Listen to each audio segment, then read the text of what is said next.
you're saying you're going to follow up the ENT about food blocking. Yes.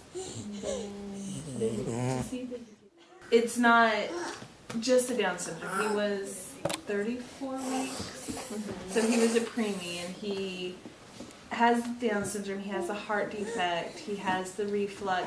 He has some breathing issues. He has a paralyzed vocal cord, and so I have to remember all of that.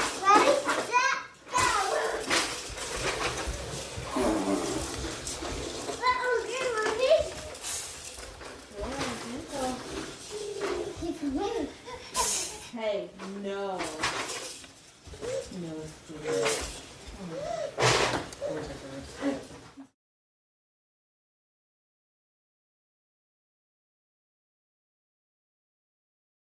well, the main thing I think that we're concerned about is a lot of his health concerns that we've all been addressing together, because they can also talk to his doctors and his pediatricians, and they can group together at TARC and kind of brainstorm with different ways to approach. He's got a reflux spinning up problem that we have yet to figure out. When we go to the Down syndrome clinic at Children's Mercy every 6 months, I think they're going to make it a year now. It seems to be they're kind of either more non-social or social, and Mason's been kind of like on the high spectrum of everything so far. Yeah, he's very social, and he's very movement motivated too, which is another big thing. I'm fairly new in earlier intervention, and Mason was my first little boy that has Down syndrome, and so I was a little nervous because I'm not going to know how to support this family, but luckily, luckily he didn't start off as this roller coaster that he is. Yeah. Oh, I know. So he was a very just sweet, gentle little baby, and we just had regular things to figure out, along with an open heart surgery. Yeah. And I feel like each, we review his IFSP every 6 months, but we also look at it a little more often than that, and we just focus on whatever his next step of development is. And so for a while we were really concentrating on how he's able to move around the house, how to play with his family, and he's quite mobile now, so we're kind of putting that on the back burner. And now we're kind of focusing more on how he's using his hands so he can communicate, so he can feed himself, so he can play with his toys. And so the shift just kind of goes with whatever is. And each week we have a new...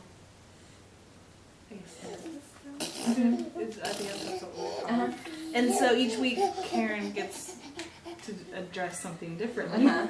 And so we've got, every week is getting something different taken care of. We've got fine motor, and we've got gross motor, and we've got his speech, and it's all rotated kind of perfectly so that in that next 3 weeks when we see him again, we're ready to address a new problem or something else, or move forward with a plan. So it gives enough time for Mason to have that time to grow, the family to try out the plan, and then to update it. Since he is doing so many new things all at once, it's really helpful to be able to have our OT or PT or speech to come out often. That way they can stay updated on his great improvement. Yes.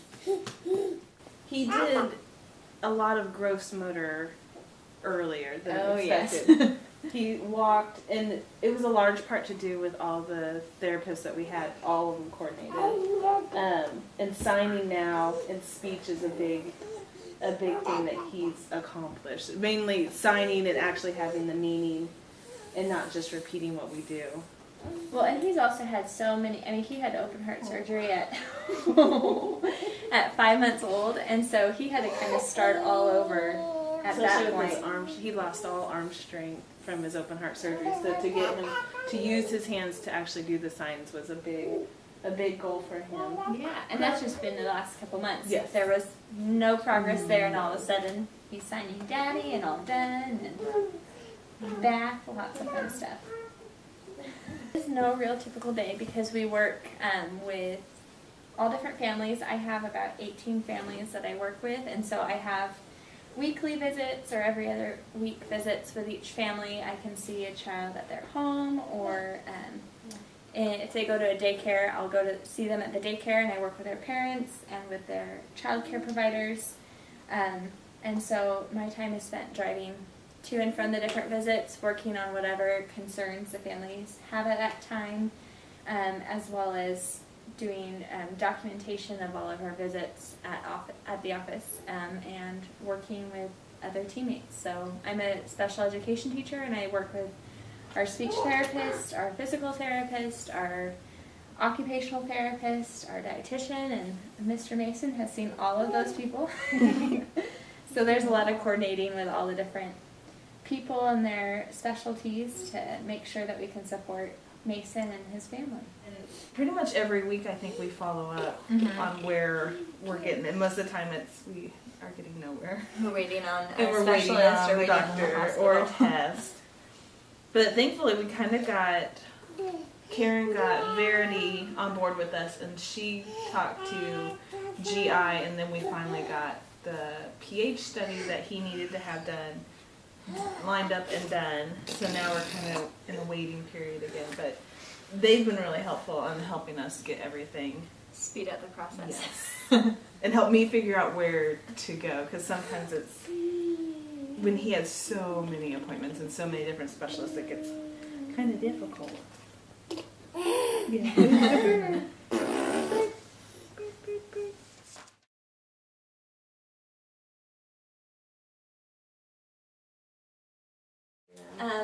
So before he turns 3, I'll start meeting with the school district here, and the school district is who takes over services at age 3, and so we'll have a meeting to plan that.